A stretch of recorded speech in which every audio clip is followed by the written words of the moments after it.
প্রাণীর যেমনি কলব আছে, অন্তর আছে, কোরআনেরও কলব আছে না নাই? কোরআনের কলবের নাম চিল্লায় বলেন, কোরআনের কলবের নাম। আবার বিশ্বনবী বলতেন, ইকরাউ আলা মাউতাকুম সূরাত ইয়াসিন, তোমাদের মুমূর্ষু ব্যক্তিদের সামনে বসে সূরাত ইয়াসিন তেলাওয়াত করো। রূহ চলে যাবে, মৃত্যুর একেবারে দ্বার প্রান্তে দাঁড়িয়ে এই মুহূর্তে তার পাশে বসে পড়তে আরম্ভ করেন, ইয়াসিন ওয়াল কুরআনিল হাকীম ইন্নাকা লামিনাল মুরসালিনা আলা সিরাতিম মুস্তাকিম। ওই ব্যক্তির ঈমানের মৃত্যু দান করে দিবে কে? মৃত্যুর কষ্ট হালকা করে দিবে কে? আবার বিশ্বনবী বলতেন, রাত্রিবেলা যে ব্যক্তি একবার সূরাত ইয়াসিন তেলাওয়াত করে ঘুমাতে যায়, সকালবেলা নিষ্পাপ অবস্থায় তারে ঘুম থেকে জাগাবে কে? আল্লাহ। তাহলে এই সূরার মর্যাদা কম কম না বেশি বেশি? কলবুল কোরআন, এটা কোরআনের কলব, একবার পড়লে 10 পড়ার সওয়াব। আবার মুমূর্ষু ব্যক্তির সামনে বসে সূরা ইয়াসিন তেলাওয়াত করতে বলা হয়েছে, তাহলে মৃত্যুর কষ্টরে হালকা করে দেয় কে? আল্লাহ। আবার রাত্রিবেলা সূরা ইয়াসিন তেলাওয়াত করলে সকালবেলায় নিষ্পাপ বানায় দেয় কে? আল্লাহ। মনে থাকবে? কোরআনের কলবের নাম কি? ভুলে যাবেন না তো? বেশি বেশি তেলাওয়াত করতে রাজি আছেন? সকাল সন্ধ্যা তেলাওয়াত করবেন তো? সূরা ইয়াসিন ছাড়াও এই সূরার অনেকগুলো নাম তাফসীর গ্রন্থে পাওয়া যায়। এই সূরার একটা নাম হচ্ছে সূরাতুল কাদিয়া, সূরাতুল তাকদি হাজাত কারিহা। যে এই সূরা তেলাওয়াত করে ওই তেলাওয়াতকারীর যে হাজত আছে, প্রয়োজন আছে, এই সূরার বরকতে আল্লাহ তার প্রয়োজন পূরণ করে দেয়। আমাদের জীবনে প্রয়োজন আছে না নাই? কার কাছে চাইবো? বিপদে পড়লে কারে বলবো? আমরা বিপদে পড়লে প্রথমে শেয়ার দেই ফেসবুকে।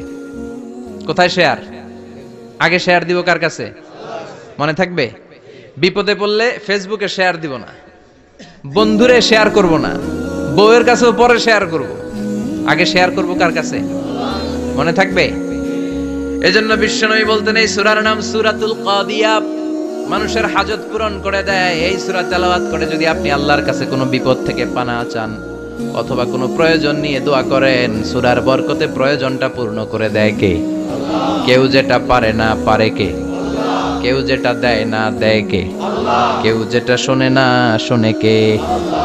তাহলে পেলাম সূরাতুল কাদিয়া। আরেকটা নাম আছে সূরার, সেটা হচ্ছে সূরাতুল আযীমা, সুমহান সূরা। কি সূরা? সুমহান, আযীমা।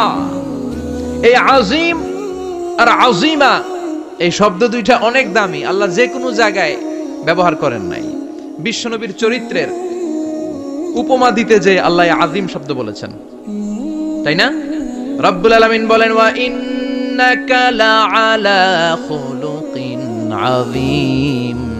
ও নবী, সাধারণ কোন চরিত্র আপনারে আমি দেই নাই, আপনারে আমি দিয়েছি আযীম একটা চরিত্র। খুলুকুন আযীম, and verily indeed you are on a very good standard of character. অসাধারণ চরিত্র দিয়েছি। বিশ্বনবীর চরিত্র বুঝাতে যে আল্লাহ কি শব্দ ব্যবহার করেছেন? কথা বলে না, তাফসীর শিখে যেতে হবে। কোন শব্দ ব্যবহার করেছেন? আযীম। আবার আল্লাহ নিজের পরিচয় দিতে যে আযীম বলেছেন, ওয়ালা ইয়াউদুহু হিফযুহুমা ওয়া হুয়াল আলিয়্যুল আযীম। সুবহানাল্লাহ। আকাশ জমিনের নিয়ন্ত্রণ করতে যে আল্লাহ কখনো ক্লান্ত হয় নাকি? কারণ তিনি হচ্ছেন আল আলিয়্যুল আযীম। আল্লাহু আকবার। তার মানে নবীর চরিত্রের ক্ষেত্রে আযীম, আল্লাহর নিজের সত্তার ক্ষেত্রে আল্লাহ বললেন আযীম। আবার বললেন, কিয়ামতের দিন গোটা পৃথিবীটারে আমি নাড়িয়ে দেব, গোটা পৃথিবীতে একটা আমি ভূমিকম্প দিব। এই কথাও কোরআনে আছে না নাই? ইযা জুলজিলাতিল আরদু জিলজালাহা আল কারিয়াতু মাল কারিয়া। পুরো পৃথিবী কাঁপিয়ে দিব। এই কাঁপাকাঁপিটা, ওই দিনের ভূমিকম্পটা কি অন্যান্য সময়ের ভূমিকম্পের মতো হবে? এই ভূমিকম্পকে আল্লাহ বলেছেন আযীম। ইন্না জালজালাতা সাআতি লা শাইউন আযীম।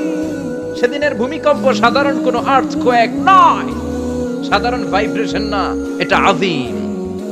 আবার আল্লাহ কোরআনকেও আযীম বলেছেন, ওয়ালাকাদ আতাইনাকা সাবআম মিনাল মাসানি ওয়াল কুরআনাল আযীম। ও নবী, আমি আপনারে নিত্য পাঠনীয় শব্দ বাক্য সূরাতুল ফাতিহা দিয়েছি, সাথে সাথে কোরআনে আযীম দান করেছি। সুবহানাল্লাহ। তার মানে কোরআনের ক্ষেত্রে আযীম, কিয়ামতের ভূমিকম্প এটা আযীম, আল্লাহ নিজেও আজিম, বিশ্বনবীর চরিত্র আবার এই সূরাটাও যেহেতু দামি, এজন্য এই সূরার নাম সূরাতুল আযীমাহ, সূরাতুল সুমহান সূরা। এটা যেন তেন সূরা নয়, এটা তো কোরআনের কলম।